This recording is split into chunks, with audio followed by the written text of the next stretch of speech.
Bien, muy buen día. Yo soy Mario Martínez Vitela y esto es el curso de Equilibrio y Cinética para la Facultad de Química de la UNAM. En esta primera parte de la sesión vamos a hacer un recorrido histórico de algunos aspectos interesantes sobre el desarrollo de la termodinámica y cómo fue evolucionando hasta lo que conocemos y usamos en estas sesiones y cursos de fisicoquímica. Bien, en esta sesión también vamos a recorrer el concepto de sistema abierto y definiremos el potencial químico. En clases pasadas definimos ya el equilibrio como la situación en la que el sistema termodinámico presenta propiedades macroscópicas que ya no son función del tiempo y también son uniformes en todo el sistema. ¿Ok? No tenemos gradientes en las propiedades macroscópicas, ni en el tiempo ni en el espacio que comprende el sistema. Bien, este es un artículo, breve historia de la termodinámica, ilustrada por libros y personas, que salió el año pasado, en 2020, de Gregory Girolami, en el cual revisa temas como el equilibrio de fases, las tres leyes de la termodinámica y cómo las personas como Robert Boyle, Sadi Carnot, el barón Caniard de la Tour, etcétera, dan forma a los conceptos de fisicoquímica.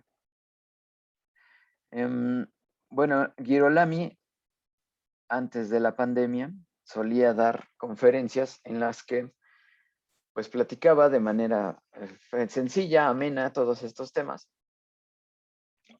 Y por ello, mejor lo condensó todo en este artículo que más adelante les voy a compartir. Muy bien, el primer aspecto, la primera persona que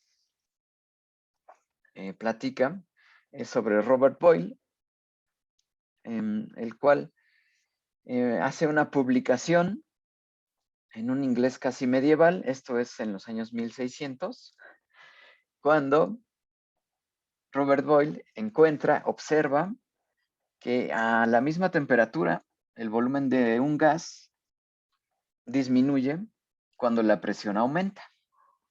¿Okay? Y lo condensa en esta tabla muy sencilla, donde está reportando distintos valores de longitudes para una columna de líquido. Y ahí, esto que él observa, más adelante se le conoce como la ley de Boyle. A temperatura constante, el volumen de un gas disminuye cuando la presión aumenta. Robert Boyle trabajaba con su asistente, que era Robert Hooke, quien a su vez desarrolla la teoría de resortes y las primeras teorías de elasticidad. Bien, un siguiente aspecto es el trabajo del francés Sadi Carnot, que tenía ya en los años 1800 interés en la eficiencia de motores y por ello propone un ciclo de expansiones isotérmicas y adiabáticas y contracciones de un gas que determina para conocer cuál es la eficiencia máxima de un motor. Bien, el primer, digamos, investigador que reconoce el trabajo de Sadi Carnot fue Émile Clapeyron, que en 1824 usó por primera vez un diagrama presión-volumen para explicar el ciclo de Carnot y también generaliza su uso de estos diagramas presión-volumen para expresar principios termodinámicos. Clapeyron también fue el primero que propuso el uso de la letra R para designar a la constante universal de los gases. Aquí en este artículo de Clapeyron ya está sintetizado tanto la ley de Boyle como la ley de Charles, que relaciona el volumen con la temperatura, y la ley de Gay-Lussac, que relaciona la presión con la temperatura. Las tres leyes, Boyle, Charles y Gay-Lussac, ustedes ya saben, se combinan para formar la ley del gas ideal. Ahora sabemos que la ley del gas ideal se emplea más en bajas presiones y bajas temperaturas. Y aquí Clapeyron, en este artículo, vean que tiene una expresión que podríamos ya reconocer. Del lado izquierdo, el producto PV. Del lado derecho hay una temperatura. Este 267 es un ajuste,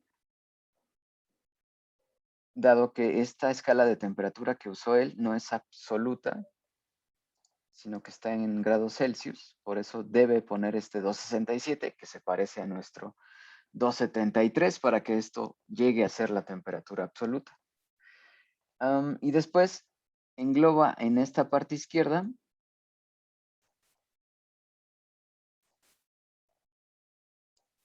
engloba de este lado lo que parece ser una constante. Este P0, B0 entre 267 más T0 es una constante a la que él, Clapeyron, dado que es una relación, le pone la letra R y así la simplifica como PV igual a R, y todo esto es una temperatura absoluta, PV igual a RT.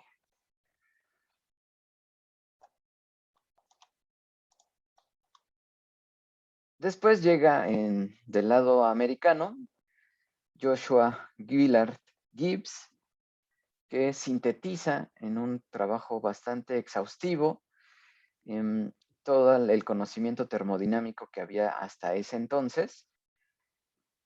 De este lado izquierdo están las notas de Willard Gibbs, y es a él a quien le debemos el uso ya sistematizado de los conceptos del cálculo.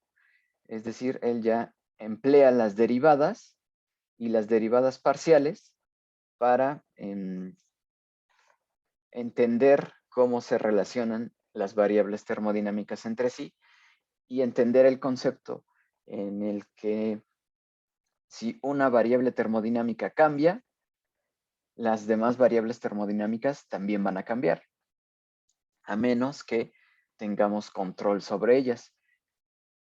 Ahí la importancia de usar el concepto de la derivada parcial. Bien, esto lo construye Gibbs.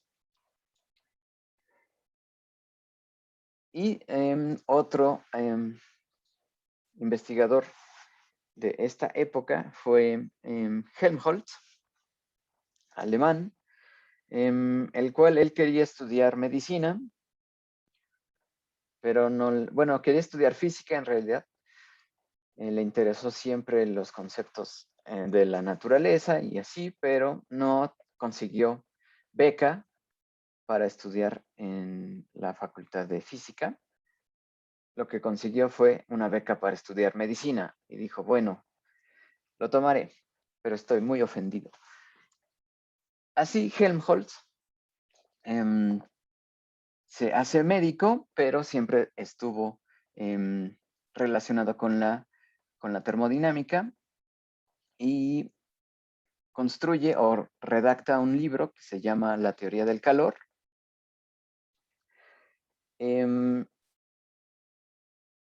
Pero nadie quiso publicarlo.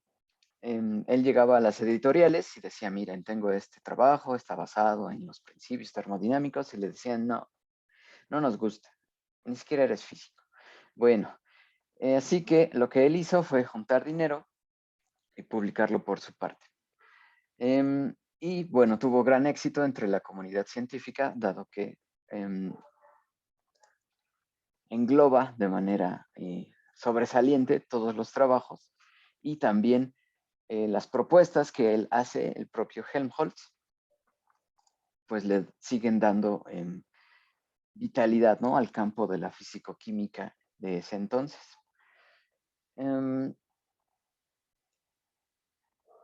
Bien, Helmholtz y Gibbs, pues sus trabajos son tan importantes que nosotros determinamos o denominamos a dos potenciales termodinámicos en su honor, la energía de Gibbs y la energía de Helmholtz. Bien, aquí Gibbs propone la energía libre. Es de resaltar que esta propuesta no es parte del texto, del cuerpo del texto, sino que es una nota al pie en la que dice que observa que hay esta relación que es muy común, que es una energía por la temperatura más la presión. Y aquí definen el concepto de la energía libre.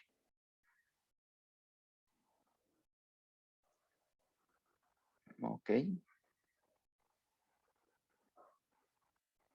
Y vean los últimos dos renglones, dice la condición de un equilibrio estable es determinada porque la expresión que aquí escribe debe ser un mínimo. Es decir, la energía libre de Gibbs debe ser un mínimo para que se considere un equilibrio estable.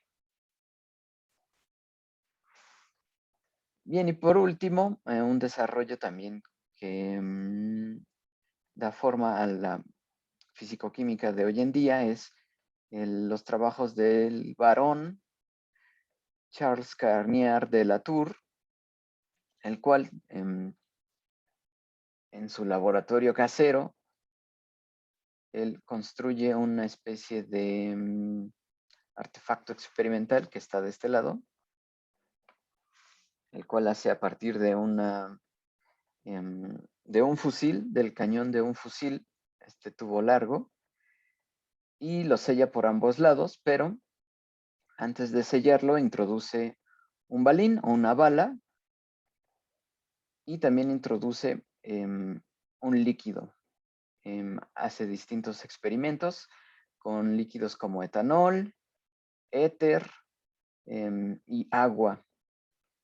Una vez sellado este cañón con la bala y el líquido dentro, los pone a calentar y lo que sucede es que él está escuchando cómo la bala, mientras el líquido está ebulliendo, se oye cómo la bala está golpeando las paredes del fusil, pero sigue en el calentamiento. Obviamente la presión va aumentando y llega un momento en que la bala deja de escucharse. A este cambio en el sonido le llamó un estado de Latour, un estado especial. No le llama estado crítico, solo dice que hay una transición ahí extraña. Y después, Thomas Andrews, años después, retoma lo que publicó el varón y le llama a esa condición que se alcanzaba cuando se deja de escuchar la bala, le llama condición crítica, punto crítico. Y lo que sucede es que cuando tenemos dos fases en contacto líquido-vapor, aquí Amagat ya lo reporta, ya había las primeras fotografías, y él crea una ampolleta en la que encierra un líquido y lo somete a calentamiento y observa que a cierta temperatura el líquido y el vapor,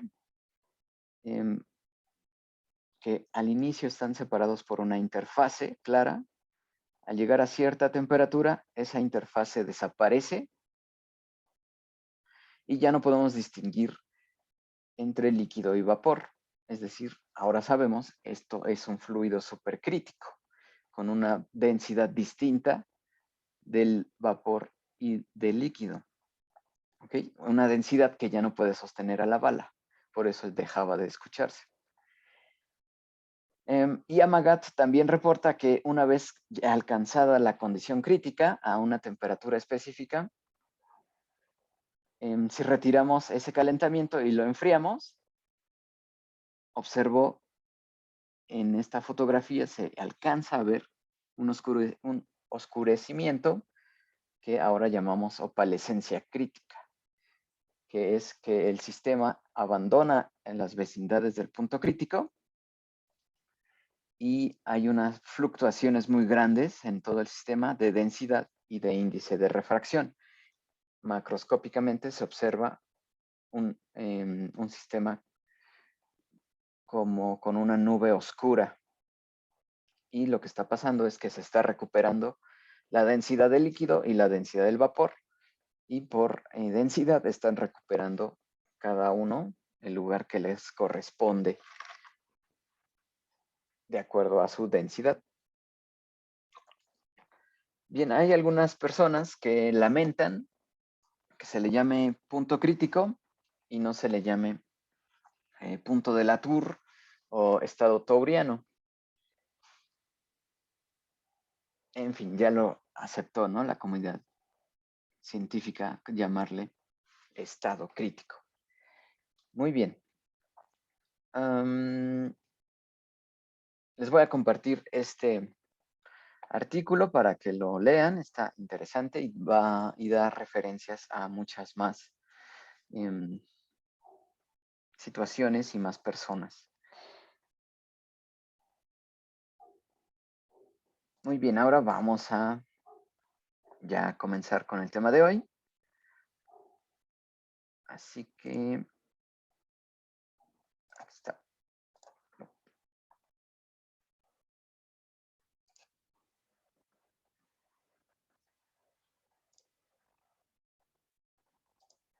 Bien, esta es la tabla, la conclusión a la que llegamos la clase pasada, en la que obtuvimos la ecuación fundamental en términos de una desigualdad y la cual, dependiendo del sistema al que estemos estudiando, va a tener distintas formas. ¿Ok? Bien, en la primera parte de nuestra tabla se aplica esta ecuación a un sistema donde la entropía, el volumen y la cantidad de sustancias son constantes. Es decir, tenemos un proceso isoentrópico e isocórico. Así vean que si S es constante, este diferencial se hace cero. Si el volumen es constante, este diferencial de volumen se hace cero. Y obtenemos que el criterio de equilibrio para este sistema es que la energía interna es menor o igual a cero. Y si es el caso reversible, podemos usar la igualdad, donde el diferencial de la energía interna es igual a cero en el caso reversible. Bien. En otro proceso que puede ser con entropía constante, presión constante, es decir, un proceso isoentrópico isobárico, ¿qué sucede con nuestra ecuación fundamental? Desaparece este TdS, no hay diferencial de entropía y tenemos solamente la expresión para la energía interna y el producto PV, lo cual englobamos en este paréntesis. Y en el equilibrio, esto es menor o igual a cero. Ahora, ustedes recuerdan que esta función U más el producto PV aparece muchas veces en los sistemas, así que es tan común que esta suma, U más PV, le llamamos de cierta forma, y esa cierta forma se denota con H y le llamamos entalpía. Así, para un sistema con entropía constante, presión constante y cantidad de sustancia constante, el criterio de equilibrio es la entalpía y debe ser menor o igual a cero, cero en el caso reversible. Ok, vamos a proponer otro proceso, ahora un proceso isotérmico, un proceso isocórico. ¿Qué le pasa a la ecuación fundamental? Este PdB se va y aquí en TDS tenemos que hacer uso de las transformadas de Laplace para conocer este producto. ¿Ok? Esta ecuación se simplifica y solo nos queda el diferencial de U menos el producto T por S. ¿Ok? Así, esta función, esta resta, aparece muchas veces en los sistemas termodinámicos y le llamamos de cierta forma y lo denotamos con la letra A. Esta es la energía de Helmholtz. Para un proceso isotérmico isocórico, la energía libre de Helmholtz es el criterio de equilibrio y debe ser menor o igual a 0. Y por último, en un proceso isotérmico isobárico, llegamos a esta expresión a partir de la ecuación fundamental, empleando transformadas de Legendre.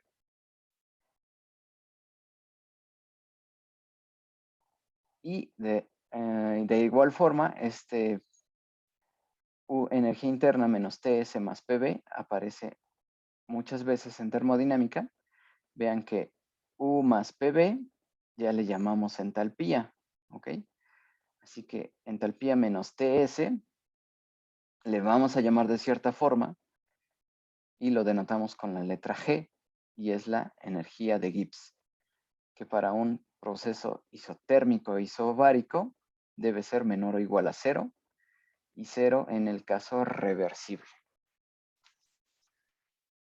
¿De acuerdo? Esta es la tabla como que define cuáles son los criterios de equilibrio dependiendo de qué está cambiando en el sistema.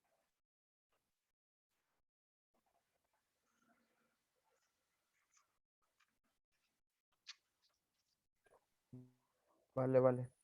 Muy bien. Ahora vamos a seguir empleando este concepto. Vean, lo más importante es tener en cuenta la ecuación fundamental que engloba la primera y segunda ley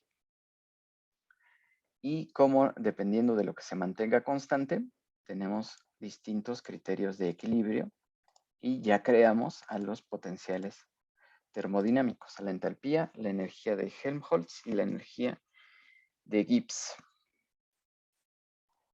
Bien, yo todavía tengo la costumbre de decirle energía libre de Gibbs y energía libre de Helmholtz, pero ya no es necesario, solamente es la energía tanto de Gibbs como la energía de Helmholtz.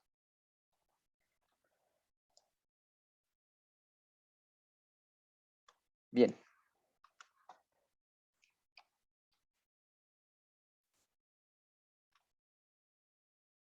Así, aquí tenemos un resumen de lo que vimos en la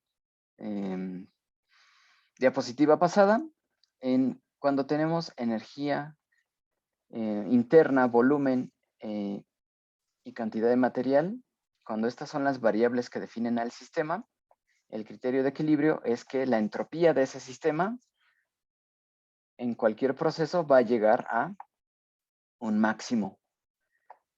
Así, si la entropía está cambiando de manera positiva, sabemos que ese es el sentido espontáneo del proceso.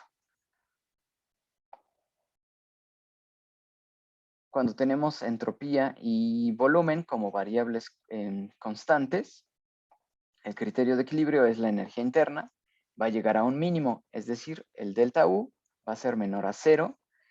Ese va a ser el sentido espontáneo de ese proceso, cuando la energía interna llegue a un mínimo. Y así con los otros tres potenciales termodinámicos. Entalpía, Helmholtz y Gibbs, las tres deben llegar a un mínimo para establecer el equilibrio y el proceso se va a llevar a cabo en la dirección donde las tres sean menores a 0. ¿Ok? Ok. Muy bien.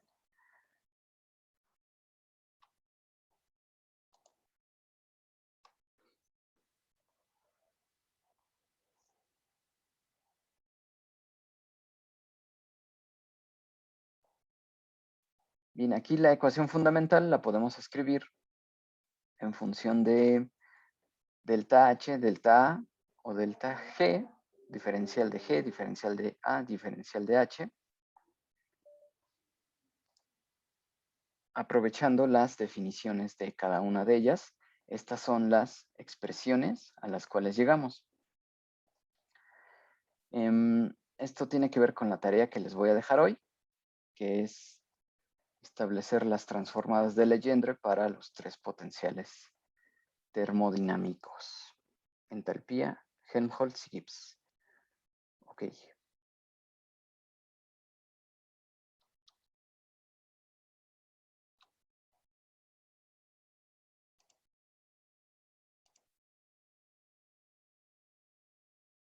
Bien, vamos a hacer el ejemplo con Gibbs. Vean, aquí tenemos en la primera ecuación la definición de la energía libre de Gibbs. Es igual a energía interna más el producto PV menos el producto ST. Así como la escribió Gibbs en sus trabajos, esto es lo que escribió. Ahora vamos a hacer uso de algo que se llama la diferencial total. En la diferencial total nos dice cómo cambia una función de acuerdo a todos los cambios de las variables involucradas en esta expresión. Es decir, cómo cambia la energía libre de Gibbs dependiendo de los cambios que haya con la energía interna, la presión, el volumen, entropía y temperatura. ¿Ok? La diferencial total se escribe de esta forma. Todos los cambios de la energía de Gibbs son igual a los cambios de la energía interna, más, vean, aquí tenemos presión constante por los cambios de volumen, más volumen por los cambios de presión, ¿ok? Y después este ST lo dividimos en entropía por los cambios de temperatura menos temperatura por los cambios de entropía. Esta ecuación nos dice cómo cambia la energía de Gibbs dependiendo de todos los cambios de las variables involucradas. Esto es la diferencial total de la energía libre de Gibbs.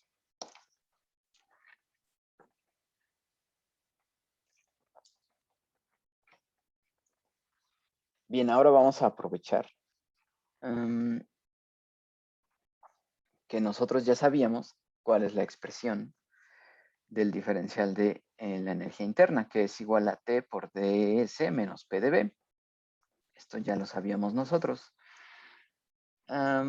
Así que si sustituimos esta expresión acá arriba, vamos a ver si podemos simplificar la expresión de la diferencial total de la energía libre de Gibbs. ¿Okay? Esto es sustituyendo du aquí. Ya lo sustituí aquí. Y vean que se puede ir. TDS TDS. y PDB. TDS y tiene aquí su contraparte negativa. PDB tiene su contraparte positiva. Así que sí podemos simplificarla. Se van esos dos términos. Se va el PDB. Y nos va a quedar una expresión que es delta G. Bueno, diferencial de G es igual a B por dP menos S de T. Es decir, cualquier cambio de la energía libre de Gibbs, lo que tenemos que hacer es conocer o controlar los cambios de presión y los cambios de temperatura. ¿Ok? Y de alguna manera encontrar la entropía y se supone que conoceríamos el volumen, así que nos queda pendiente saber cómo vamos a encontrar esa entropía. En fin, pero bueno, esta es la expresión obtenida por transformada de Legendre. Es una forma muy sencilla de hacerlo. La demostración formal es mucho más larga y hay que hacer consideraciones más estrictas, pero básicamente esto fue el desarrollo para encontrar la expresión de delta G ya no en términos, vean, ya no necesitamos la energía interna, ni necesitamos el cambio de entropía. Necesitamos cambios de presión y cambios de temperatura. Lo cual es muy amigable, muy amistoso con lo que podríamos hacer en un laboratorio. Así como ya lo dijo Gibbs, un proceso es espontáneo si sucede en la dirección en que la energía de Gibbs disminuye. Disminuye la energía de Gibbs hasta alcanzar el equilibrio donde va a ser un mínimo.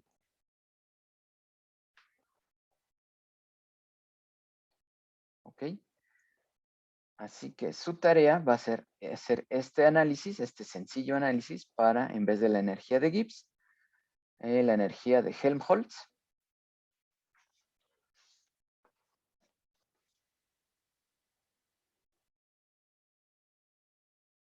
Y también la investigación de cuál es el proceso formal de la transformada de Legendre. Para cualquier potencial, cuál es el proceso formal para aplicar la transformada de Legendre. ¿Ok?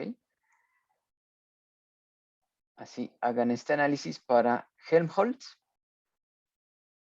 y también reporten cuál es el procedimiento formal para cualquier potencial termodinámico. Ok, Muy bien. Esto lo voy a poner en Edmodo para que lo suban ahí. Suban ahí su respuesta. Ya saben que puede ser a mano o en computadora o en tablet. Si es a mano, le pueden tomar foto o escanearlo y suben ahí el PDF o el JPG o el Word, como ustedes decidan, como ustedes se acomoden mejor. Profesor, Sí, ¿sí me escucha? sí, Quería preguntar que si es, bueno, las transformadas de Legendre para Helmholtz, perdón, y sí, el proceso formal de la transformada sí, para cualquier proceso termodinámico, dijo. sí, para cualquier potencial Ah, perfecto, termodinámico. gracias. Ok. Em,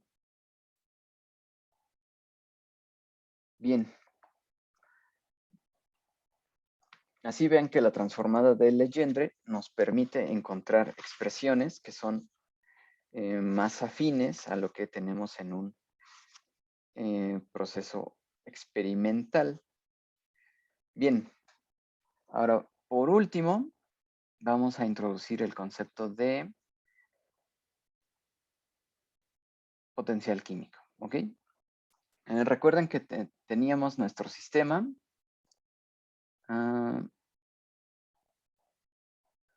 En este caso, ¿cuál fue la transformada de Legendre? Bueno, en sí estrictamente, lo último, esta es la transformada de Legendre, la última expresión. ¿Ok? Esta fue una manera más sencilla, que no es la formal, de encontrarla. ¿Ok? Pero en realidad la última expresión es la transformada. ¿Ok? Aquí hice muchos atajos. ¿Ok?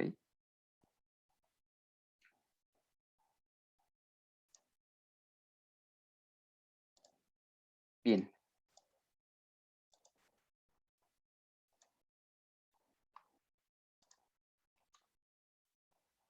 Si recuerdan, teníamos nuestro sistema, que está en este pequeño recuadro con la línea pequeña azul, y a su vez está aislado de todo el universo con este gran borde, ¿no?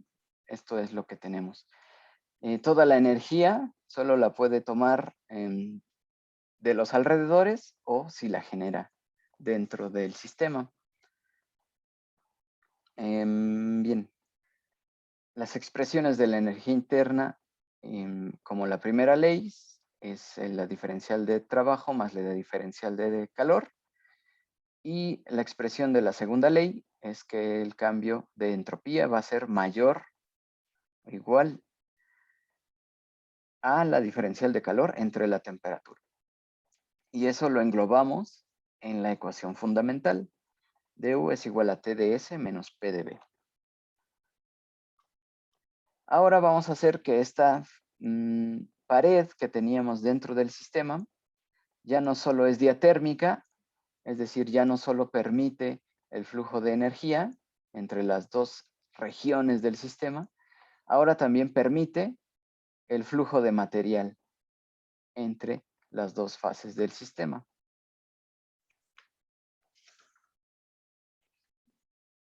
Ok, tenemos ahora una pared permeable. Con ello, nuestra ecuación fundamental ahora está incompleta. Y lo que tenemos que hacer es considerar que ahora la energía interna del sistema no solo depende, como en el caso anterior, de la entropía y del volumen. Ahora depende también de qué compuestos, qué sustancias están presentes en el sistema. Lo denotamos con el número de moles, N, de cada una de las sustancias. De N1 para la sustancia 1, N2 sustancia 2, y así hasta el número de moles de una sustancia K. Pueden ser 3, 5, 10, lo denotamos con la letra K.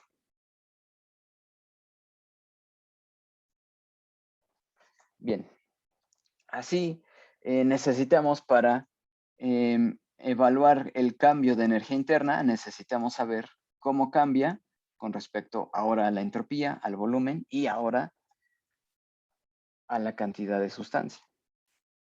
¿Ok?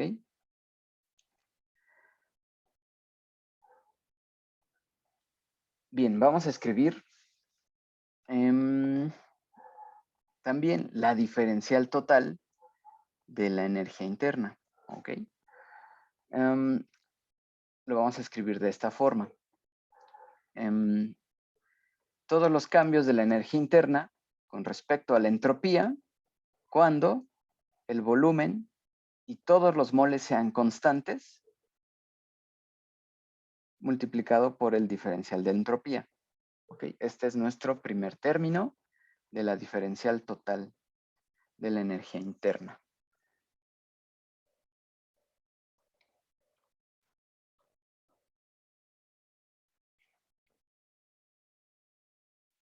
El segundo término de nuestra diferencial total es los cambios de la energía interna con respecto ahora al volumen, cuando la entropía y los moles son constantes, multiplicados por el diferencial de volumen.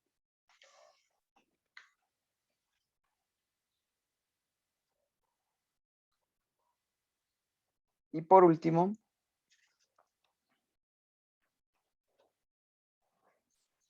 esto es la última parte de la diferencial total, es decir, todos los cambios de la energía interna con respecto a cómo puede cambiar cada una de las variables involucradas. Y la última variable involucrada es el conjunto de sustancias, N1 hasta NK, ¿ok? Así lo englobamos en una suma desde el primer compuesto, N1, hasta el último compuesto, que es K. Y esto es la parcial de la energía interna con respecto al número de moles de la primer sustancia o de la sustancia I, cuando la entropía, el volumen y todos los moles de las sustancias que no sean I sean constantes. ¿Ok? Por ejemplo, si tuviéramos una mezcla de 3 componentes, aceite, agua y un alcohol, este primer término sería la energía interna con respecto a los moles del aceite, cuando las moles del alcohol y del agua son constantes. Después un término, el segundo término de esta suma sería la parcial de U con respecto a los moles ahora del agua, cuando los moles del aceite y del alcohol son constantes. Y un tercer término en ese ejemplo con la parcial de la energía interna con respecto a los moles del alcohol Ahora, cuando los moles del agua y los moles del aceite son constantes. En ese ejemplo tendríamos 3 términos sumando cada uno respecto a cada uno del número de moles de cada sustancia. En vez de escribir 3 sumas o 3 términos, lo escribo todo en una suma.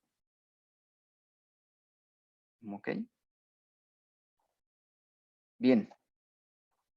Ahora, por comparación de la ecuación fundamental, que estaba bien bonita, du igual a TdS menos PdB, y ahora el diferencial total estricto de esta función, ¿en qué se parecen?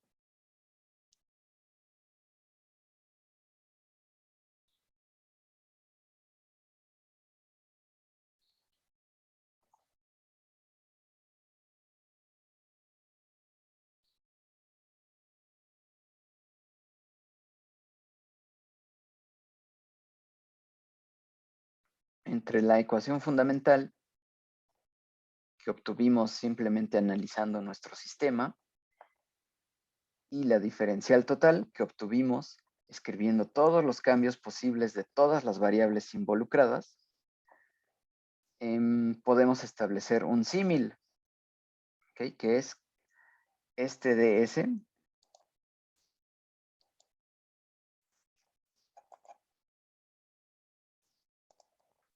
este ds que está en nuestra ecuación fundamental está también aquí, y este diferencial de b está también en esta parte, ¿ok? El ds está multiplicando a esta variable y el db a esta variable en la ecuación fundamental. Así que vamos a hacer el símil y decir que esto, la parcial, que está multiplicando al ds, esta parcial le vamos a llamar temperatura. ¿Okay? El cambio de energía interna con respecto a la entropía, a volumen y cantidad de sustancia constante es la temperatura. Profe, Sí, NI es cantidad de sustancia constante. Bueno, la I. sí, en este caso, NI son los moles y son constantes. Gracias. Ahora, en nuestro siguiente término de la diferencial total, vemos también que hay un dB, como en la ecuación fundamental, donde estaba multiplicando a esta variable. Así, vamos a tomar esta parcial, que está multiplicando a la diferencial de volumen, y le vamos a llamar presión. La parcial, la derivada parcial de la energía interna con respecto al volumen, a entropía y moles constante, le llamamos presión.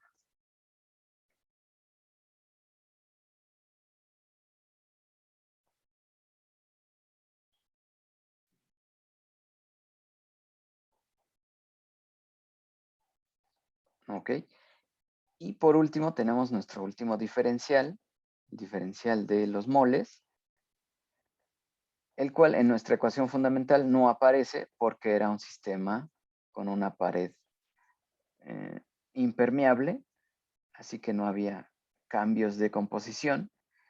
Pero ahora en un sistema con una pared permeable o un sistema abierto, ya consideramos a la cantidad de sustancia. Esta parcial, que está multiplicando al diferencial de moles,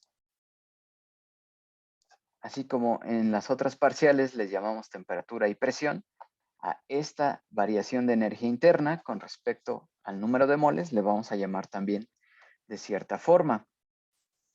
Y no va a ser una T, no va a ser una P, va a ser una letra griega, mu, y la definimos como la parcial de la energía interna con respecto al número de moles de I, cuando la entropía, el volumen y todas las moles de las sustancias que no sean I son constantes.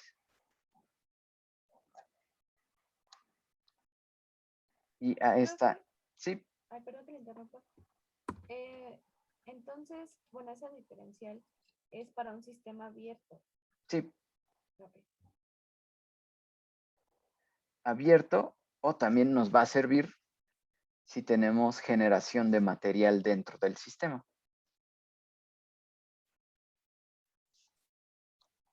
Es decir, cuando tengamos una reacción química.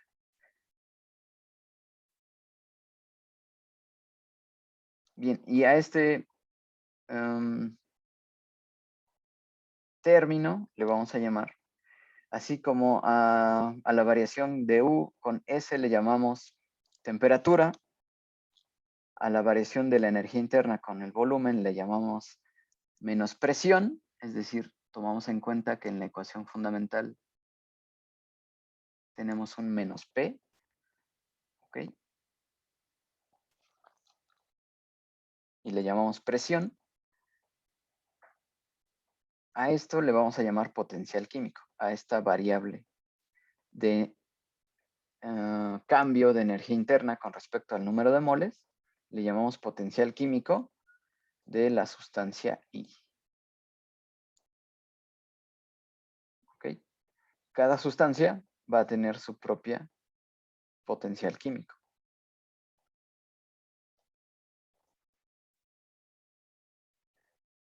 Es decir, no podríamos hablar, por ejemplo, del potencial químico de toda la fase líquida, sino hablaríamos del potencial químico de la sustancia y en esa fase líquida. Como en nuestro ejemplo, en un sistema de agua, aceite y alcohol, el alcohol tiene su propio potencial químico, el agua su propio potencial químico y el aceite su propio potencial químico. Y todos están en la fase líquida. ¿Okay? Bien. En ese ejemplo, agua, aceite y alcohol, todos tendrían por separado su propio potencial químico.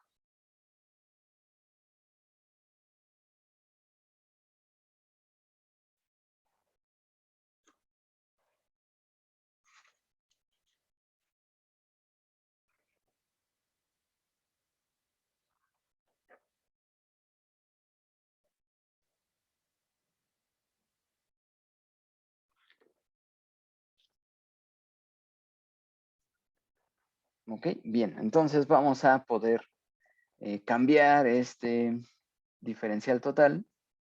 Si ya le llamamos que toda esta parcial, pues mejor le llamamos temperatura, y a esta parcial, pues mejor le llamamos menos presión. Y a esta parcial, a toda esta suma, bueno, le vamos a llamar potencial químico.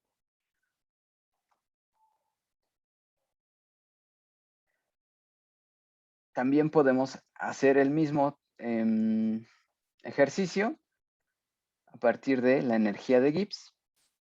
Vemos que la ecuación fundamental que obtuvimos es menos S de T más B de P.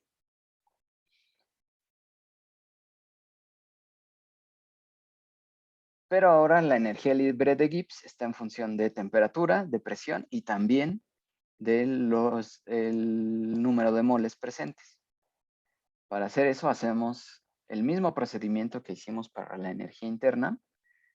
Es decir, vamos a escribir la diferencial total en la energía de Gibbs. Y para ello escribimos todos los posibles cambios con respecto a las variables involucradas. Es decir, vamos a escribir las parciales ahora de la energía de Gibbs con respecto a cada una de las variables, manteniendo las otras dos variables constantes. Ok, ahora en vez de la energía interna, escribimos la energía libre de Gibbs y vean que ahora tenemos asociadas las variables propias de la energía de Gibbs, que son la presión, la temperatura, y como es un sistema abierto o que se está generando material, tenemos también a los moles. Ok, la única diferencia ahora fue escribir la energía de Gibbs y en las parciales las variables propias. Aquí, por ejemplo, esto debe ser presión y temperatura, que son las variables propias de la energía de Gibbs, ¿ok? Así, en términos de la energía de Gibbs, podemos definir, como aquí teníamos un dt y aquí también un dt, multiplicando a algo, este algo por similitud le vamos a llamar menos entropía, ¿ok? El cambio de la energía de Gibbs con respecto a la temperatura, a presión y composición constante, le llamamos el negativo de la entropía, ¿ok? Por símil con la ecuación fundamental. Y en el siguiente término, podemos hacer de la misma manera que el cambio de la energía de Gibbs con respecto a la presión, a temperatura y composición constante, es el volumen.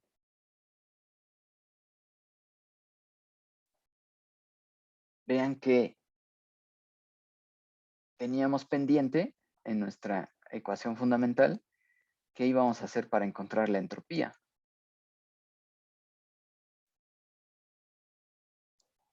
Ahora, usando la diferencial total de la energía libre de Gibbs, podemos determinar que la entropía en negativo es el cambio de la energía libre de Gibbs con respecto a la temperatura.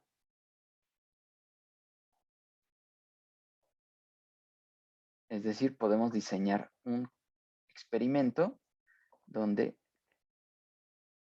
podamos determinar energías libres cambiando la temperatura y de ahí obtener valores de entropía.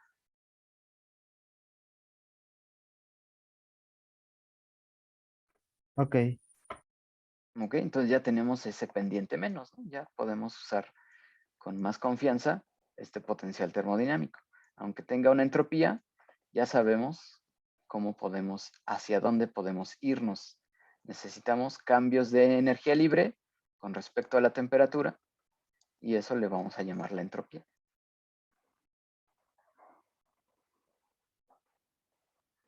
Y ahora vean,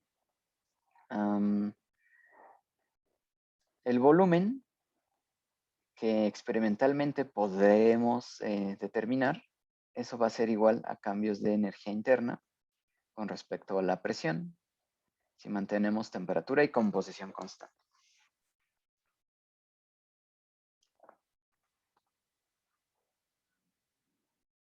Y por último, el potencial que va a surgir de esta derivada.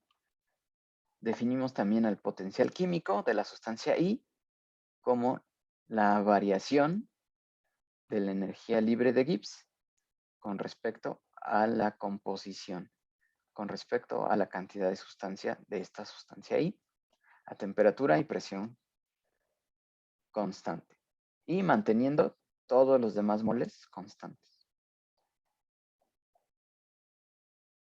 Así, esta es la definición del potencial químico a partir de la energía de Gibbs. Profe, entonces no es, en la última derivada no es,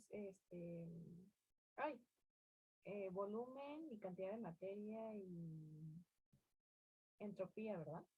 No, aquí ya cambiamos las variables propias del potencial que estamos usando, que es la energía de Gibbs. Por eso que en nuestra ecuación fundamental veíamos que las variables propias son la temperatura y la presión. Por eso aquí hacemos uso de la temperatura y la presión. Y como es un sistema abierto ahora, usamos también a los moles. En el caso de definir al potencial químico con la energía interna, usábamos las variables de ese potencial, que eran el volumen y la entropía. Sí, profe, gracias. Bien. Bien, ahora,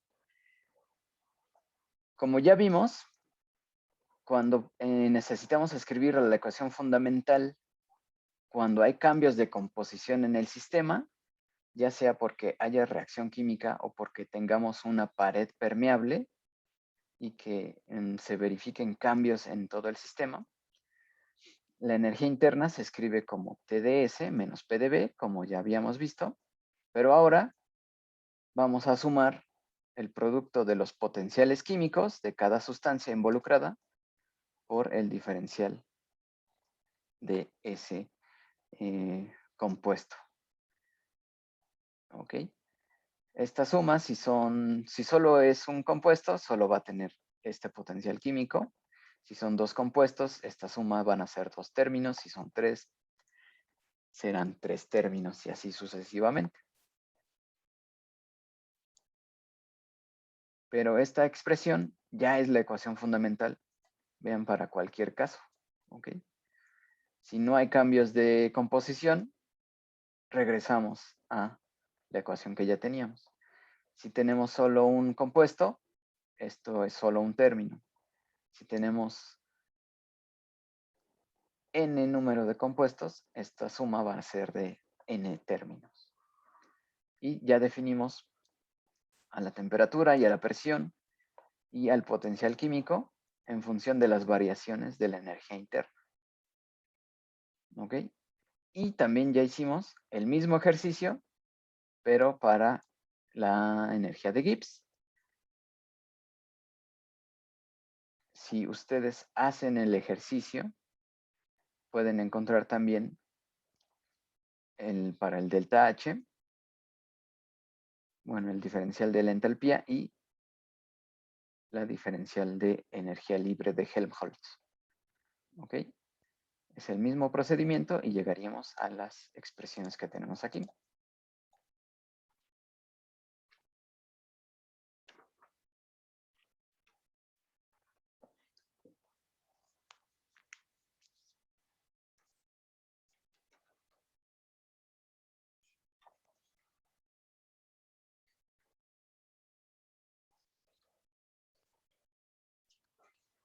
Muy bien. Bueno, hasta aquí vamos a dejarle. Estuvo muy matemático hoy. Pero bueno, estas son las conclusiones que debemos llegar, ¿no?